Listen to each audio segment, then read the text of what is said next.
இப்போ ஆண்டவர் சொல்கிற வார்த்தை என்ன? மீண்டும் 3வது தேவாலயம் வரும். நல்லா கவனிங்க.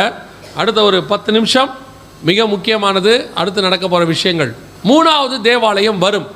எங்கே இருக்குது அப்படின்னு கேட்டிங்கன்னா, மத்தேயு எழுதின சுவிசேஷம் 24ஆம் அதிகாரம், மத்தேயு எழுதின சுவிசேஷம் 24ஆம் அதிகாரம் 15வது வசனத்தை குறித்து வாசிங்க. மேலும் பாழாக்கும் அருவருப்பை குறித்து தானியேல் தீர்க்கதரிசி சொல்லி இருக்கிறானே, வாசிக்கிறவன் சிந்திக்க கடவன், நீங்கள் அதை பரிசுத்த ஸ்தலத்தில் நிற்க காணும் போது. அப்படின்னா அந்தி கிறிஸ்து வந்து எங்கே நிற்கணும்? பரிசுத்த ஸ்தலம் தேவாலயத்தில் நிற்கணும். அப்போ தேவாலயம்னு ஒன்று இருந்தால் தானே வந்து நிற்பான்.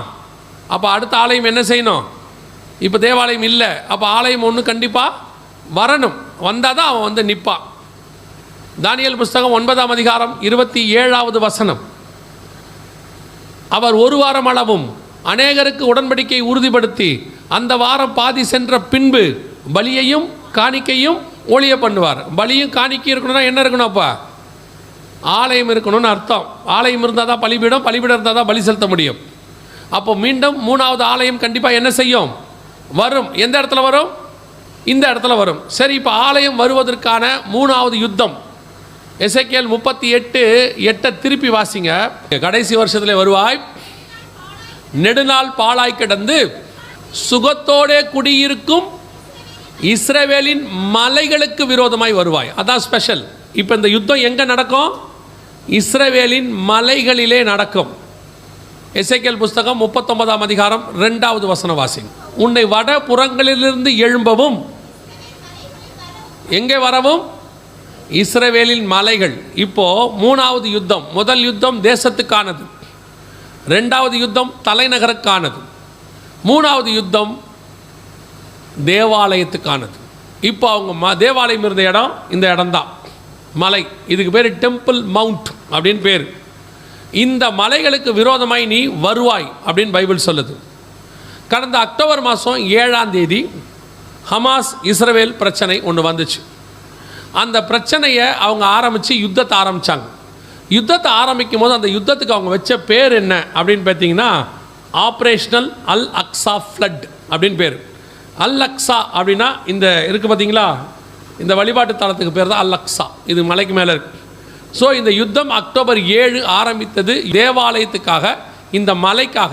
ஆனால் அவங்க ஆரம்பித்தது தேவாலயத்துக்காக இல்லை. அவங்க இந்த இடத்த கேட்குறாங்க, இந்த மாஸ்க் இருக்கிற இடம் எங்களுக்கு வேணும், இந்த மலை எங்களுக்கு வேணும், எருசலேமை 2ஆக பிரிங்க, இந்த பகுதியை எங்கள் கையில் கொடுங்க அப்படின்னு சொல்லி இவங்க கேட்குறாங்க.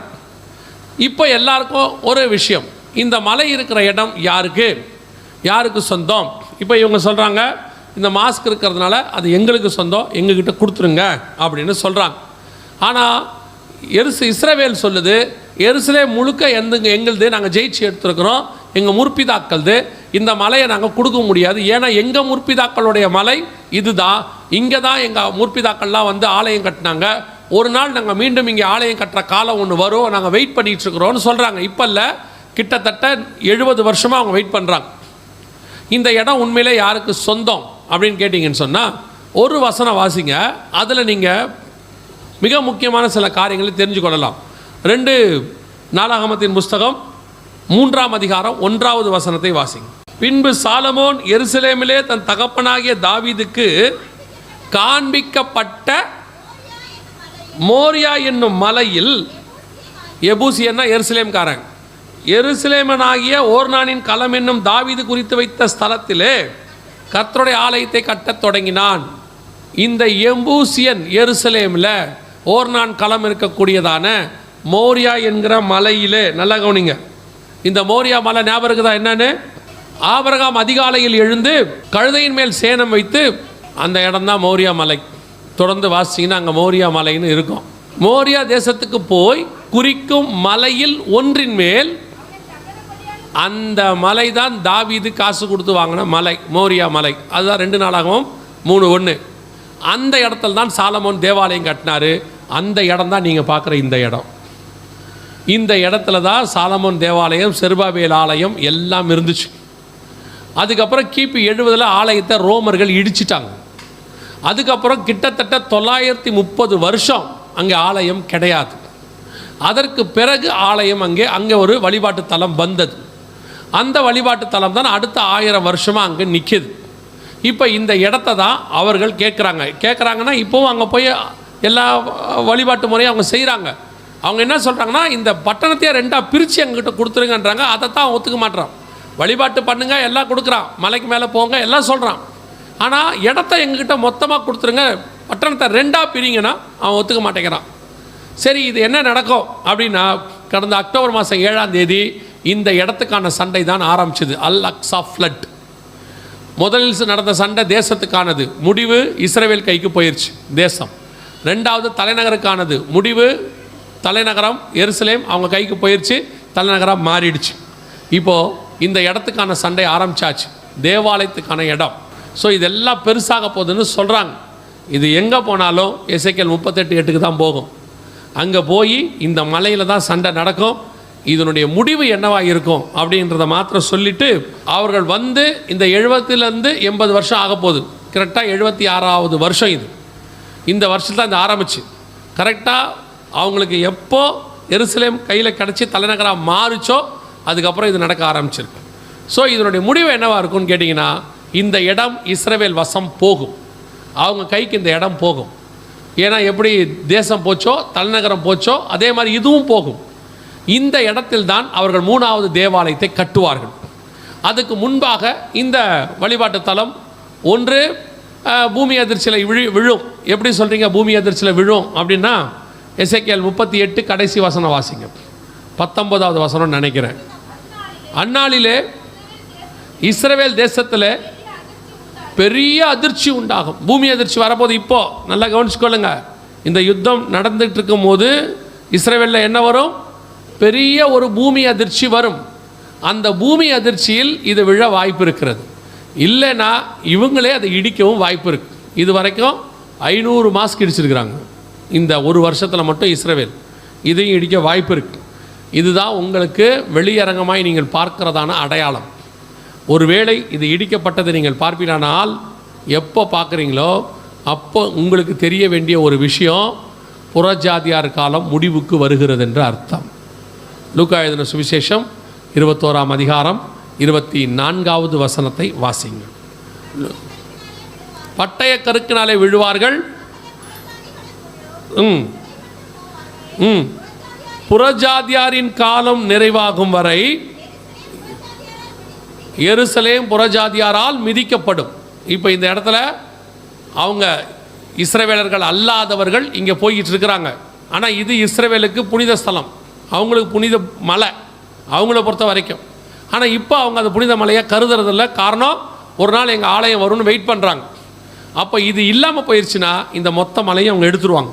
எடுத்துட்டு புறஜாதியார் இனி உள்ளே வராதபடிக்கு, அதாவது எப்படின்னு கேட்டிங்கன்னா, இஸ்ரவேலர்கள் அல்லாதவர்கள் அங்கே மற்ற எல்லாரும் நம்மளையும் சேர்த்தான், கிறிஸ்தவங்களையும் அவன் ஒதுக்கிடுவான். அவன் ஒன்றும் கிறிஸ்தவனை நேசிக்கிறவன் கிடையாது, எல்லாரையும் ஒதுக்கிடுவான். ஒருத்தரும் இதுக்கு மேலே வரக்கூடாதுன்னு சொல்லிடுவான். புறஜாதியாரின் காலம் நிறைவேறும் வரை எருசலேம் புறஜாதியாரால் மிதிக்கப்படும். இது வரைக்கும் இதை விழுறதை நீங்கள் பார்த்துட்டிங்கன்னா புறஜாதியாரின் காலம் நிறைவுக்கு வருகிறது என்று அர்த்தம். அதுக்கு தான் கர்த்தர் அதை 1000 வருஷமாக நிற்க வச்சிருக்கிறார். ஸோ அதோட மூட்டை முடிச்ச கட்டலான்னு அர்த்தம். அதுக்கப்புறம் எந்த நிமிஷமும் கர்த்தருடைய வருகை வரும். எந்த நிமிஷம்னா உடனே அடுத்த நிமிஷமாக இல்லை, அடுத்த நிமிஷமும் வரலாம், எப்போ வேணாலும் வரலாம். அதுக்கப்புறம் நமக்கு நோ டைம் அப்படின்ற இடத்துக்கு வந்துடுவோம். இதுதான் நமக்கு லாஸ்ட் சான்ஸ், இதுதான் நமக்கு லாஸ்ட் சைன், அடையாளம். அதுக்கப்புறம் இது விறுவிறுன்னு வேலை நடக்கும். இப்போ நமக்கு கர்த்தர் இதை தெரியப்படுத்துகிறார். நல்லா கவனிச்சுக்கொள்ளுங்க, அங்கே தேவாலயம் வர்றதில் நமக்கு ஒரு பிரயோஜனம் இல்லை. ஏன்னா அந்த தேவாலயத்தில் போய் நம்ம ஆராதிக்க போகிறது இல்லை. அது நியாயப்பிரமாண ஆலயம், அதுக்கும் நமக்கும் எந்த விதமான சம்பந்தமோ இல்லை. புதிய ஏற்பாட்டை பொறுத்த வரைக்கும் நாம தான் ஆலயமாக இருக்கிறோம். ஆனால் நமக்கு என்ன அடையாளம்னா அதுதான் அடையாளம். அதை வச்ச உடனே நாம் ஆயத்தமாகணும்னு அர்த்தம். இனி ரெடியாகிற காலம் மட்டுமே இருக்குது. அந்த 3வது ஆலயத்துக்கான மலைக்கான யுத்தம் தொடங்கிருச்சு. இஸ்ரவேல் மலைக்கு விரோதமாக நீ வருவாயினோடனே ஹமாஸ் போன வருஷம் வந்துடுச்சு. இதுக்கு நடுவில் இது சம்பவிக்கிறத நீங்கள் பார்த்த உடனே ஒன்று உங்களுக்கு தோணணும், நம்ம இடத்துக்கு வந்து ஆண்டவர் நமக்கு தெரியப்படுத்தி இருக்கிறார். அப்போ இயேசு இனி வரப்போகிறார். என்னென்னா, தேசம் வந்துடுச்சு, தலைநகரம் வந்துடுச்சு, ஆலயம் வந்துடுச்சு, அடுத்து ராஜா வருவது மட்டும்தான் பாக்கி. எல்லாம் வந்தாச்சுன்னா கடைசி யார் வரணும்?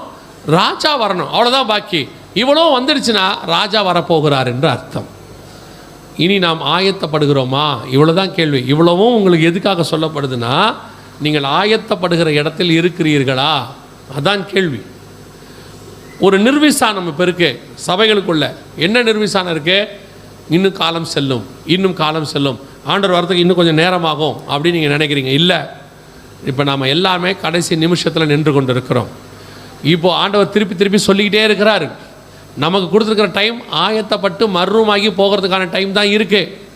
இனி எலிசா ஒரு வார்த்தை சொல்வார் தெரியுமா? கேயாசியை பார்த்து, தோட்டங்களையும் துறவுகளையும் ஒலிவத்தோப்புகளையும் திராட்சை தோட்டங்களையும் வாங்குவதற்கு இது காலமோ? இது அந்த காலம் இல்லை. இது பேழையை கட்டுகிற காலம், இது ஆயத்தப்படுகிற காலம், இது பரலோகத்துக்கு ரெடி ஆகிற காலம், ஒரு கூட்டத்தை பாதுகாக்க வேண்டிய காலம், ஆயத்தப்படுத்துகிற காலம். அதுக்கு தான் கர்த்தர் ரெடியாக சொல்கிறார். நல்லா தெரிஞ்சுக்கொள்ளுங்க.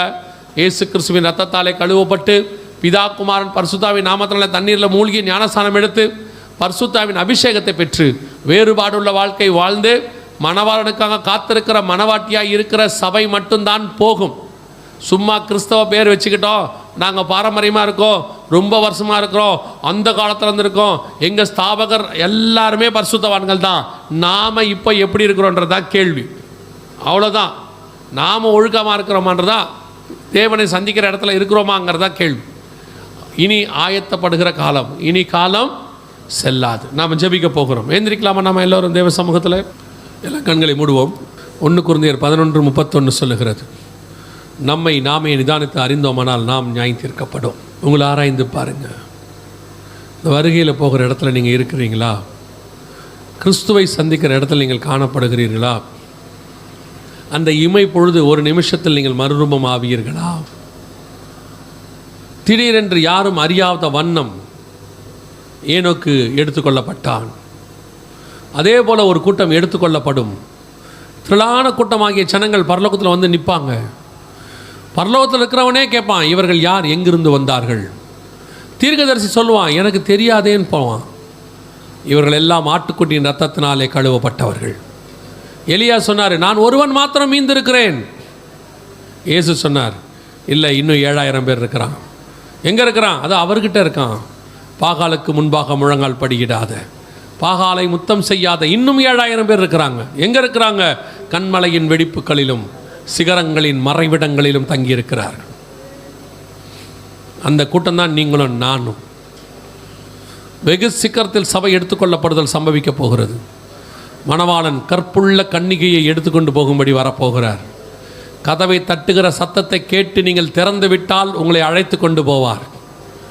நான் படுத்து விட்டேன், வஸ்திரத்தை கலந்து விட்டேன், பாதங்களை கழுவினேன், நானோ நித்திரை பண்ணினேன், நீ இருதயமோ விழித்திருக்குது, நீ பேசிக்கிட்டே இருந்தீனா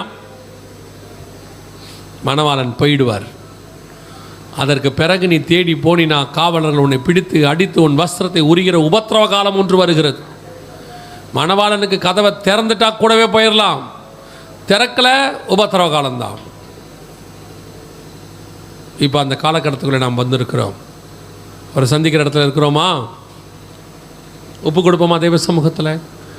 அப்படி ஒப்பு கொடுத்து இந்த வருகையில் நான் போகணும்னு சொல்கிறவங்க எல்லாம் அவங்க கரங்களை தேவனுக்கு நேராக உயர்த்தி, சர்வ வல்லமையுள்ள எங்கள் தகப்பனே, நீர் வரும்பொழுது உண்மை சந்திக்கிற கூட்டத்தில், மறுரூபமாகிற கூட்டத்தில், மத்திய ஆகாயத்தில் வந்து சேருகிற கூட்டத்தில், சிங்காசனத்திலே உமக்கு முன்பாக நிற்கிற கூட்டத்தில், வெள்ளை அங்கிகளை தரித்து கொண்டு தங்கள் கைகளிலே குருத்தோலைகளை பிடித்து கொண்டிருக்கிற கூட்டத்தில், எண்ணிக்கை கடங்காத திரளான கூட்டமாகிய அந்த கூட்டத்தில் நாங்களும் நிற்க எங்களுக்கு கிருபை பாராட்டுங்கப்பா. எங்கள் நீதியின் நிமித்தம் நாங்கள் இதை கேட்கவில்லை ஆண்டவரே, உம்முடைய கிருபையின் நிமித்தம் நாங்கள் கேட்கிறோம். இதை மனுஷனால் கூடாதது தான், தேவனால் எல்லாம் கூடும். நீர் எங்களை அழைத்து கொண்டு போய் உம்முடைய சமூகத்தில் உங்களோடு கூட உட்கார வைத்து போகிற தயவுக்காக உமக்கு ஸ்தோத்திரம். வந்த ஒவ்வொருத்தரும் அப்படி ஒரு ஆயத்தத்துக்குள்ளே வர கிருபை பாராட்டும். இங்கே இருக்கிற அத்தனை பேருக்கும் அப்படி ஒரு ஸ்லாக்கியத்தை கட்டளையிடுங்கப்பா. எங்கள் ஆண்டவர் இயேசு கிறிஸ்துவின் நாமத்தில் ஒப்பு கொடுத்து ஜெபிக்கிறோம் ஜீவனுள்ள நல்ல பிதாவே.